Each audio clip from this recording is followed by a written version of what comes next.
Mbulisi umbheke ebuhlweni umncumele uthi ndiyakwamkela ke kweliwona zivuse ekhaya awumbuza umbuzo uthi uyaya kodwa ezulwini usho uba uyaya ezulwini usibonile ibisihoko sesiredi uyakweliphi icala wena awukundibonisa iBhayibhile yakho iphi ayingenayo umbeka isandla ngegama likaJesu uthi fire moya ndini ungabi naBhayibhile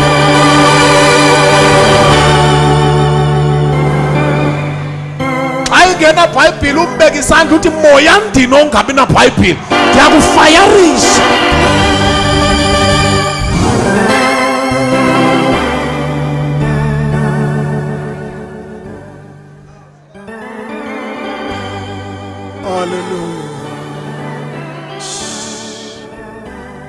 ayibonge Nkosi.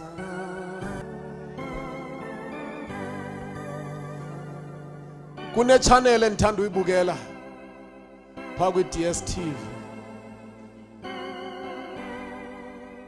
I think in 182 tibukele izilwanyana ukuthi siphila kanjani. Nikhona bangcwele ndibukele xa ndizijonga izilwanyana ndifika kunesilwanyana esifuna ukugqugqisa kwezinye izilwanyana. Esi silwanyana kuthiwa yi-lion. Ndithi xa ndisibheke esi silwanyana asisikhulwanga nakakhulu esi silwanyana kodwa si-well trained ukubulala isilwanyana esikhulu.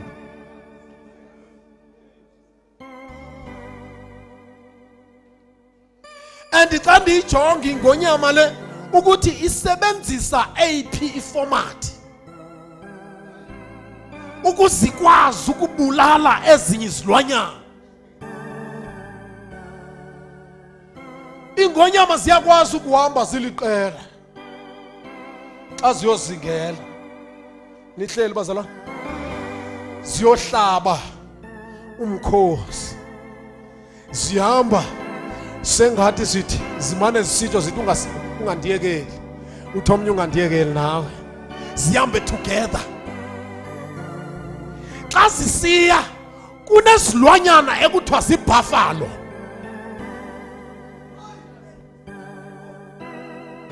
When you look at the buffalo, ibuffalo incinci le kunengonyama.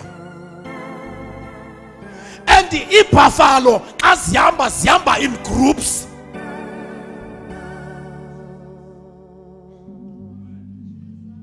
Kodwa kune art ingonyama eziyisebenzisayo ukuze zikwazi ukubamba ibuffalo.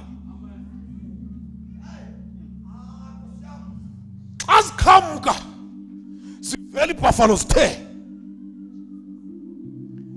ziligqisa zithi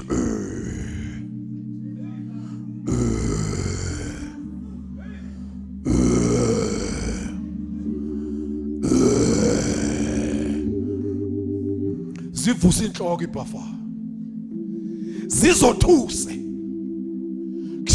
azingeni phakathi kwazo awuzikuyibukela lento ndithetha ngayo azingeni zothusa sikude zigijima ibuffalo sithi sa sibe sesithi chu apha emva kwazo sithi chu apha emva kwazo zigadele ezothi kugijinywa kuyiwale ixebuke kwezinye.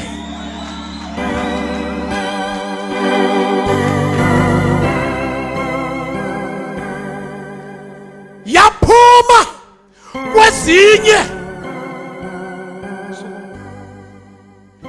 bezigijima zonke zisiya le.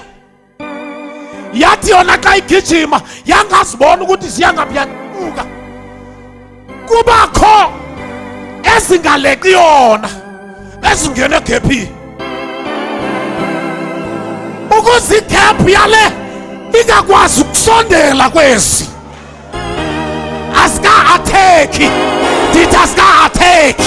sisalungisa ukudla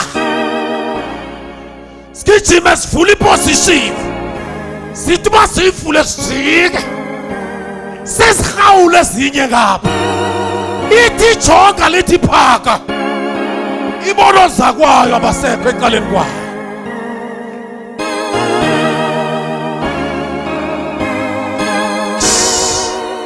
Uthetha ukuthini mzalwane? Uthetha ukuthini mfundisi? Ubungumzalwane uSathana usemva kwakho and istyle sakhe sokukuzuza ukukwenza ungakhonzi. Once kuthi kugijinyelwe enkonzweni ubuxakeke izinto zeswe ungena egephini.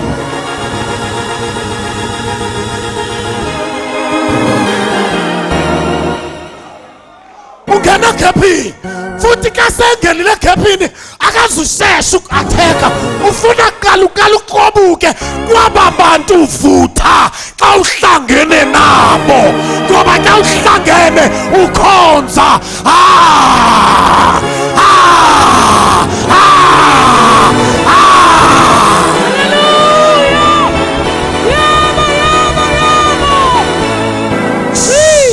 Ndibhidwa ngabantu abazibhaqa bathi sebethandaza athi umntu andisawuva kwa umthandazo lo wam andisazi noba ndisindisiwe na. Inkinga yakho uthe kuyiwa le waya le wangena uSathane ngoba ukhonzi.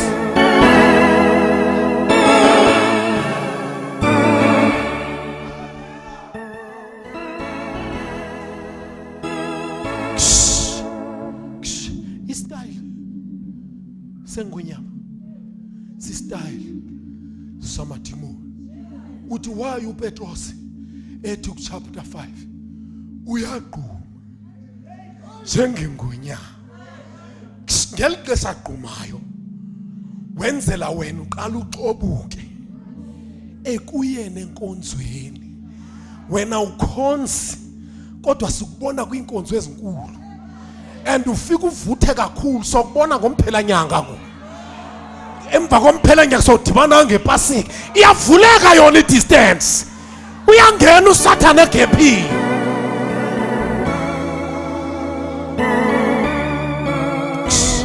Zinitsi indlela sisebenzisayo xa ebhodla ndibambe ndiyavala ngoku. Zinitsi indlela uthi xa ithi gqi ebranchini ekhonzayo avela abazalwane be-united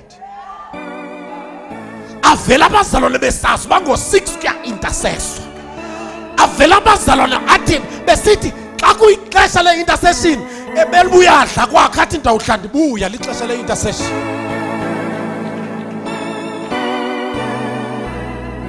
Aqhamuka amadimoni sengathi ahlebelayo mandiyeke.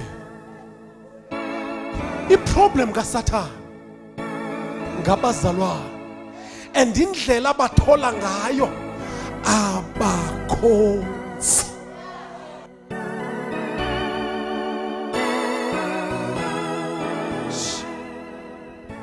Abakhonzi. Hallelujah. And mayiqhamuka indlela zakhe zokubhodla uvela phakamisa umuntu ayoma ngaphambili ngelixesha wena ukhathazwa imeko yasekhaya. Mhlawumbi umntwana wakho ugxothiwe esikolweni awunamali yokumbhatalela avela uSathane aphakamisa umuntu ebandleni athi bazalwane khuphani iziphekiso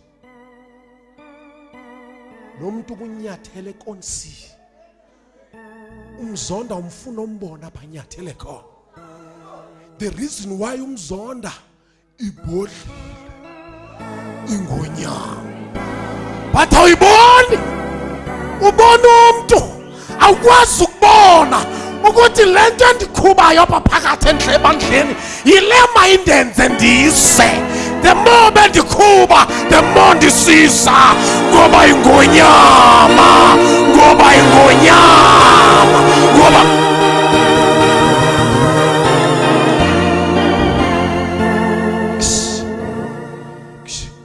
uzoba nengxaki xa ukhonza ngecawe kuphela.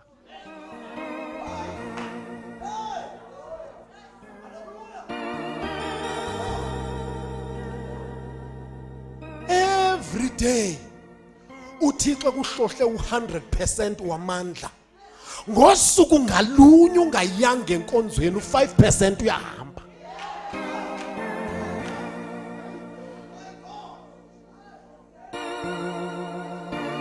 Khathali noba bayakuhleba ebandleni ukhubeka enhliziyweni, kodwa namhlanje nizokuxelela yazi ukuthi ingonyama ifuna ukuxobula.